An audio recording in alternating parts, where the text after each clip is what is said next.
Hey, everybody, welcome back to a whole new year of Gary Talks Truth, which is the only YouTube video that is guaranteed to make you smarter and even better looking than you are now, believe it or not. Talking to you today from the exquisite world headquarters of the Gary Talks Empire, where we're planning world domination, but thought I'd take a few minutes out and talk to you, tell you some truth. So, in this very first episode of 2024, we are going to talk about a subject that's near and dear to the hearts of everybody who cares about this country, and that is Amendment 14 to the United States Constitution. So, why don't we do that? My historical fiction series, Journey, The Story of an American Family, Volume 2 in that series ends just as the Civil War ends. And right after that, it was apparent that some people had a little trouble handling losing. So apparently some still do. And as usual, I will be making the point that today's headlines only mirror the headlines from back then as it relates to race in this country. And there really is nothing new under the sun anymore, is there? So let's go back and take a look. What do you say? So let's start the year by taking a hard look at that amendment, shall we? That particular amendment has been brought up here before in my podcast series dealing with the years immediately before and after the Civil War and the effects of the racism that was expressed during those times has on our culture. But today, however, and since it is very much in the news and quite au courant, as it were, let's take a quick look at all 5 sections. Section 3, is getting all the press lately, of course, as it was never intended to be applied. It was never needed to be applied. We never had an insurrectionist and a traitor run for president before, so that's new. So 3 gets all the attention, and the other 4 are getting a little jealous. So we're going to start with the other 4 sections first, and then we'll get to the 3rd at the end when we wrap, okay? So the 3rd is already being argued in the courts, in the press, and in people's living rooms all across the country. And we're going to try to simplify it here and also make clear that getting it wrong, the consequences of that are very, very severe. So let's get started with the first. The opening section, the very first sentence of Section 1 of the 14th Amendment, the very beginning, I have to keep saying that over and over again, legally defined U.S. citizenship for pretty much the first time, as nobody ever thought it was really necessary to do that before. And it's really simple. It's real simple. Quote, all persons born or naturalized in the United States and subject to the jurisdiction thereof are citizens of the United States and also of the state where they reside, end quote. Weren't even any big words in there except maybe jurisdiction, but I think most people know what that means. So this very simple statement had the effect of undoing Chief Justice Roger Taney's noxious, disgusting Dred Scott decision that wrongfully and hatefully decreed that no black person had a right to citizenship anywhere in the United States, even if they were born here, even if their parents were born here, and yes, even if their grandparents had been born here. No citizenship for you. Roger Taney, the Chief Justice who brought that to us, sort of the John Roberts of his day. Just not much of a man. Not much of a man at all. So this Dred Scott decision was, of course, based solely on race, and there was nothing in the law about who it pertained to other than people born in the U.S.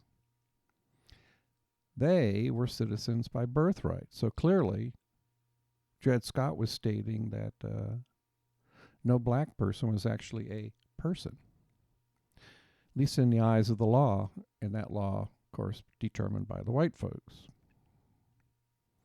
So when the Civil War finally ended, it was obvious that the rebellious South would need to have it spelled out for them in the clearest way possible. And that opening to the first section of the 14th does just that. It is not subject to interpretation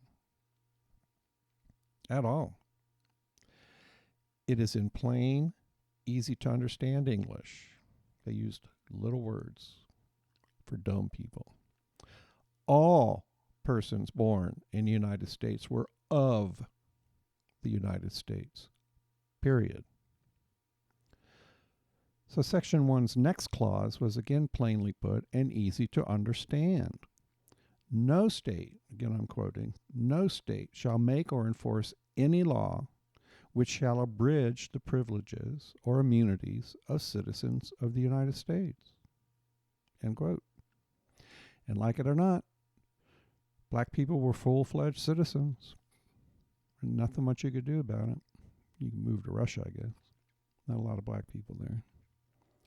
This greatly expanded the civil and legal rights of all American citizens by protecting them from infringement by the states as well as the federal government, which had been the gist of that sort of protection before.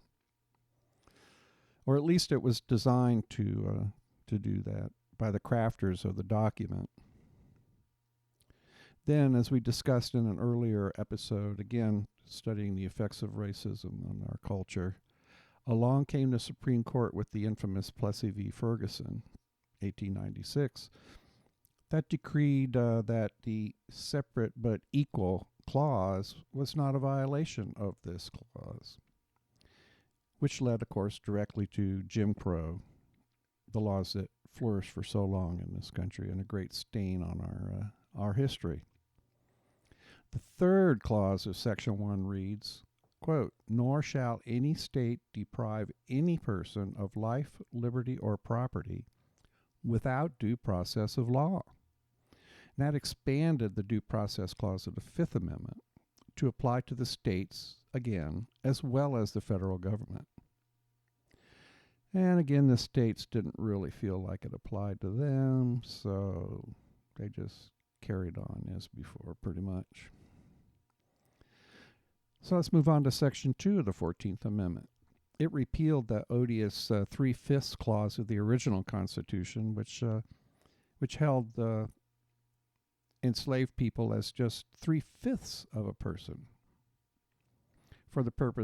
strictly for the purpose of apportioning congressional representation. Well, they weren't citizens, but they needed I never got that. So with slavery outlawed by the 13th Amendment, this clarified that all residents, regardless of their race, should be counted as one whole person, one whole human being. That was awful nice of the white folks, if you ask me. And you can imagine how much this particular passage inflamed the Southerners who had just lost a brutal war based on their racial hatred and nothing else. Now, sorry, Nikki Haley, it was about slavery. This section also guaranteed that all male citizens over 21, no matter their race, had a right to vote. All male citizens. That was just the way it was done back then. Sorry, ladies. However, as we all know, southern states continued to deny black men the right to vote using a smattering of state and local laws under the Jim Crow era thinking. But subsequent amendments to the Constitution granted women the right to vote and lowered the legal voting age to 18, which I thought was pretty cool at the time since I got to vote in my first presidential election when I was 19 or 20, one or the other.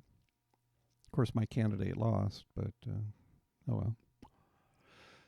So let's continue on with our look at the suddenly very, very relevant 14th Amendment, which was passed, don't forget, in 1868, when it became necessary to spell out the obvious to that large group of losers who thought they could just, break up the Union because they were being victimized. Now, that victimized thing has a suddenly familiar ring to it, doesn't it? It seems like every MAGA Nazi in this country is proclaiming their victimhood, their snowflakeness. And they hate that they say they're being treated with nothing but contempt in the popular culture and in the press every single day. Maybe they should start asking themselves some very hard questions in that regard. I feel confident that they would never do such a silly thing, as that would require a lot of serious thought and a lot of personal integrity, two things MAGA Nazis are a little short on. Anyway, I digress again, and I got a bad habit of doing that. So, back to the 14th. We'll skip over Section 3 and save that for last, as I said before. So, Section 4 states that the, quote, validity of the public debt of the United States authorized by law, including debts incurred for payment of pensions and bounties for services in suppressing insurrection, which they had just suppressed, or rebellion, shall not be questioned. These debts would be paid. Most historians believe the clause was intended to ensure the federal government would not repudiate its debts, as, of course, a bunch of former traitor states had done after they lost their stupid war. Now, who would have ever seen that coming? A bunch of arrogant, rather shallow thinking and stupid people go out and cause an armed insurrection against the United States government that resulted in around 600,000 deaths and the destruction of cities and towns across the South, and then they don't want to pay their debts? Who'd have thunk it? Anyway, this is crucial. It also prohibited payment of any debt owed to what that was laughingly referred to as the Confederate States of America, and banned any payments to former enslavers as compensation for the loss of human property, people. The dumbasses had a chance before hostilities even started to get compensation for their property, when the parties were still trying to find a peaceful resolution. And no, Donald Trump, it couldn't be negotiated away. But no negotiations. A lot of what were called back then fire breathers, including a former vice president and others, said they had a right to do whatever the hell they wanted. Whatever. And what they wanted was to enslave U.S. citizens and leave the Union. Like I said, dumbasses. They still celebrate their dumbassness, dumbassosity to this very day. The fifth and final section of the 14th, which is briefly just, quote, Congress has the power to enforce by appropriate legislation the provisions of this article, end quote. So you find that pretty much at the end of any law. But it echoed a very similar enforcement clause contained in the 13th Amendment. And here's why it's important, though. In giving Congress power to pass laws to safeguard the sweeping provisions of Section 1, you remember, about citizenship, the 14th Amendment effectively altered forever the balance of power between federal and state governments in the United States. Forever. The supremacy of the federal government wasn't questioned much after that, except lately with MAGA Nazis. Renegade states, like all the states in the South, would no longer be able to use the law to terrorize citizens. at least in theory, but we all know how well that worked out, don't we? Hmm. But nearly a century later, Congress still used this authority from this amendment to pass landmark civil rights legislation, including Civil Rights Act of 64 and Voting Rights Act of 65. Okay, so now we're down to the biggie, Section 3, the one you hear so much about, the one that's being argued in courts, in living rooms, in school classrooms, dinner tables. It's a big deal. I would be willing to wager, however, very bigly, as an orange person once said, that very few people knew very much about this particular passage until recently. We never had a traitor run for president before. And again, it is written in very easy to understand English and really doesn't leave a lot of room for interpretation. Unless you're an attorney with an obese orange weirdo for a client, then you'll find any little space for argument in there. So let's take a look and you'll see what I mean. Section 3 of the amendment gave Congress the authority to bar public officials who took an oath of allegiance to the U.S. Constitution from ever holding office again if they, quote, engaged in insurrection or rebellion, end quote, against the Constitution. Seems reasonable. You'll notice that the word convicted of insurrection, convicted, is nowhere in there. It's nowhere to be found except in the fevered imaginations of the MAGA Nazis and their goofy attorneys who are making themselves look more foolish by the hour. The intent was very clear. Make no mistake about it. It was to prevent the president from allowing former leaders of the Confederacy, the traitors, to regain power within the U.S. government after securing a presidential pardon. And the president at that time was a sleazeball named Andrew Johnson. He was a true dirtbag who almost certainly would have allowed traitors back into the government as he was sympathetic to their cause, or if he could profit by it in some way. It goes on to say that a 2/3 majority vote in Congress is going to be required to allow any public official who had engaged in rebellion to regain the rights of American citizenship and hold government or military office. So here's what it says. It states that, quote, no person shall be a senator or representative in Congress or elector of president and vice president, and here's the key, or hold any office, civil or military, under the United States or under any individual state who, having previously taken an oath as a member of Congress or as an officer of the United States or a member of the state legislature, to support the Constitution of the United States. You know, you raise your hand and you swear that you'll do that.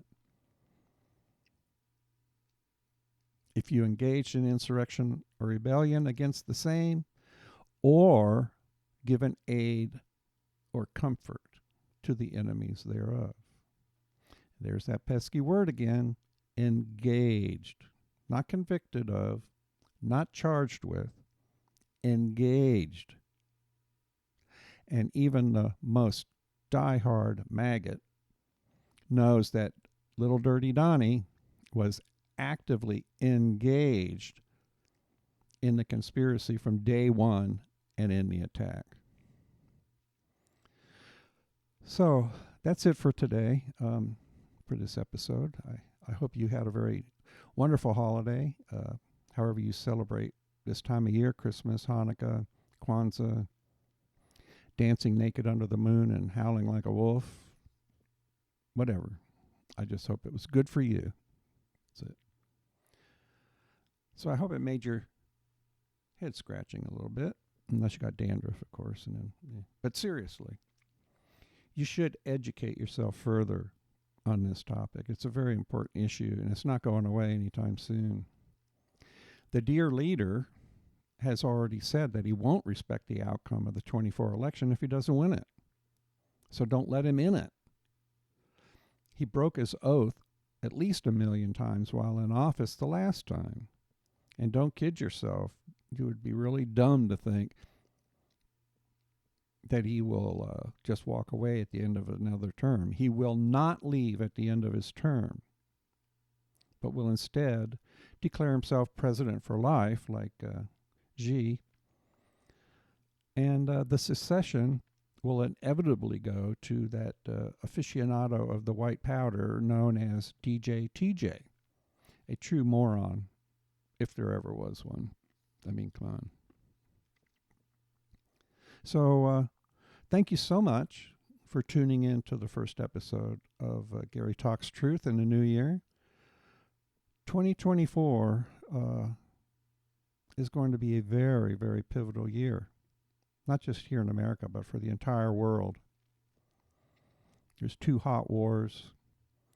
There's Nazism on the rise, not just here and other places.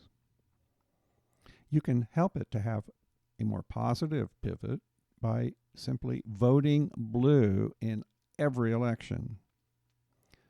We must win back the House, and we must expand the Senate majority and make it Manchin and Sinema proof at last. Get those jerks to the sidelines where they belong. Okay, so if you'd like to have your voice heard, rat cheer, on this very podcast or broadcast or whatever you want to call this thing, just drop me a line at the podcast at gvbrights.com. That's the podcast at gvbrights.com. Or simply go to the website www.gvbrights.com. Take a look around, look at the books, look at the airplane pictures, lots of airplane pictures, and then use the contact page to send me a note. Either way, I don't care. I get them both, as soon as you click them. Now I want to leave you with this absolute truism. You listening? If your vote isn't important, then why the hell are the MAGA Nazis working so hard to take it away from you? That's worth thinking about, folks. So I will see you soon, and adios, amigos. Or my new phrase is also